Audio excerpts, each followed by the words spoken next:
Polavaram Banakacherla project పైన ప్రస్తుతం ఆంధ్ర, తెలంగాణ మధ్య వివాదం నెలకొన్న పరిస్థితి అయితే కూడా ఉంది. అయితే తెలంగాణ వ్యాప్తంగా అన్ని రాజకీయ పార్టీలు కూడా అటు కేంద్ర జలశక్తి మినిస్టర్‌ని కూడా కలవటం జరిగింది. ముఖ్యంగా ఈ ప్రాజెక్టు వలన అసలు ఏంటి ప్రాబ్లమ్ అనేది, అలాగే ఆంధ్రప్రదేశ్‌లో బనకచెర్ల ప్రాజెక్టు నిర్మాణం జరిగితే ఎటువంటి ప్రయోజనం ఉంటుంది? మనతో కేంద్ర మంత్రి శ్రీనివాస్ వర్మ ఉన్నారు. సరే, బనకచెర్ల ప్రాజెక్టు విషయంలో తెలంగాణకు సంబంధించిన అందరూ కూడా వ్యతిరేకిస్తున్న పరిస్థితి. మనం మిగులు జలాలపైన మనం ఉపయోగించుకుంటామని చెబుతున్న పరిస్థితి ఎలా చూడాలి? బనకచెర్ల ప్రాజెక్టుకి సంబంధించి అది మిగులు జలాల్ని సద్వినియోగం చేయడానికి రూపొందించినటువంటి ప్రాజెక్టు మాత్రమే. దీనిలో తెలంగాణ ప్రభుత్వం అనవసరమైనటువంటి రాద్ధాంతం చేస్తూ ఉన్నది తప్పించి, దాదాపు 2500 టీఎంసీల నీరు సముద్రంలో కలిసిపోతూ ఉంటే అందులో ఒక 250 టీఎంసీల నీటిని వాడుకునేటువంటి పథకమే బనకచెర్ల ప్రాజెక్టు. దిగువన ఉన్నటువంటి రాష్ట్రం ఆంధ్రప్రదేశ్. ఏదైతే వృధాగా సముద్రంలో కలిసిపోతున్నటువంటి నీటిని వాడుకోవటానికి దిగువన ఉన్నటువంటి రాష్ట్రాలకు హక్కు ఉంటుంది అనేటువంటి విషయంలో ఏమాత్రం కూడా అనుమానం లేదు. దీనికి ఎగువన ఉన్నటువంటి రాష్ట్రాలు అభ్యంతరం చెప్పాల్సినటువంటి పని లేదు. మనం వాడుకునేది మిగులు జలాలు సముద్రంలో కలిసిపోతాయి మనం వాడుకోకపోతే. అందులో ఒక 5%, 10% నీటిని మనం వాడుకునేటువంటి ప్రయత్నం చేస్తున్నాం. తప్పనిసరిగా బనకచెర్ల ప్రాజెక్టుకి ప్రాధాన్యత ఉంది. ఇంకా ఆంధ్రప్రదేశ్ రాష్ట్ర ప్రభుత్వం నుంచి కేంద్రానికి ప్రతిపాదనలు అందాల్సి ఉంది. దీని మీద అవసరమైతే తెలంగాణ అధికారంలో ఉన్నటువంటి ప్రభుత్వంతో కానీ ఇతర పెద్దలను కానీ సంప్రదించి కన్విన్స్ చేసి, ఏదైతే వృధాగా పోతున్నటువంటి నీటిని వాడుకునేటువంటి ప్రయత్నమే కాబట్టి బనకచెర్ల ప్రాజెక్టుని ముందుకు తీసుకెళ్లడంలో తెలంగాణ రాష్ట్రానికి ఏ విధమైనటువంటి నష్టం ఉండదనేటువంటి విషయం చాలా స్పష్టం. ప్రధానంగా మీ నియోజకవర్గంలో ఎయిర్పోర్ట్ కూడా శాంక్షన్ అయిన పరిస్థితి ఉంది. ఎక్కడ ఏ విధంగా రాబోతుంది, ఎలా నిర్మాణం జరుగుతుంది? రాష్ట్రంలో చాలా కాలం నుంచి విమానాశ్రయాల సంఖ్య పెరగాలని ప్రయత్నం చేస్తున్నాం.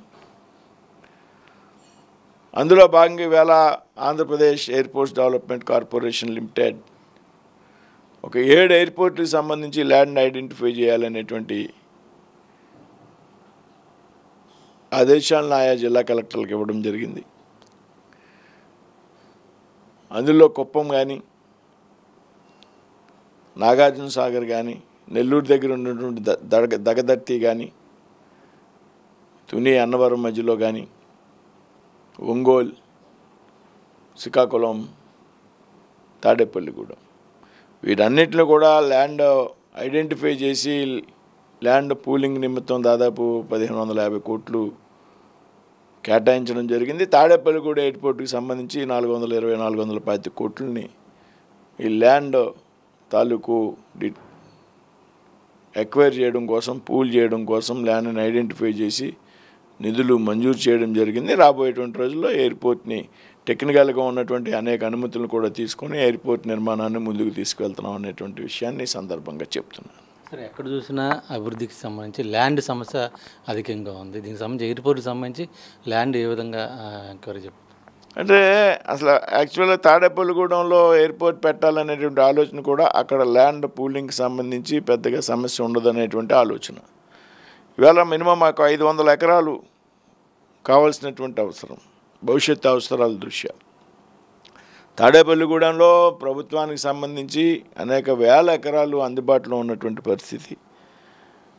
అందులో భాగంగానే హార్టికల్చర్ యూనివర్సిటీ అక్కడ పెట్టడం జరిగింది. వెంకటరామనగూడెం ప్రాంతంలో కానీ, లేకపోతే ఈ చిన్న తిరుపతికి ద్వారకా తిరుమల మండలంలో కానీ, నల్లజండ్ల మండలంలో కానీ చాలా పెద్ద ఎత్తున ల్యాండ్ అవైలబిలిటీ ఉంది. కాబట్టి తాడేపల్లిగూడెంలో ల్యాండ్ని ఐడెంటిఫై చేసి ల్యాండ్ని పూలింగ్ చేయడం పెద్ద సమస్య కాదు అనేటువంటి విషయంతోనే తాడేపల్లిగూడెన్ని ప్రతిపాదించడం జరిగింది.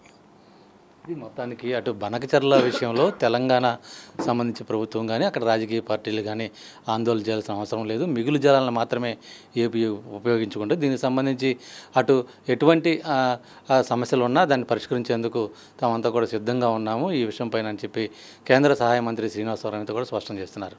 వీడిని ప్రసాద్తో శ్రీనివాస్, 10 టీవీ, భీమవరం నుంచి.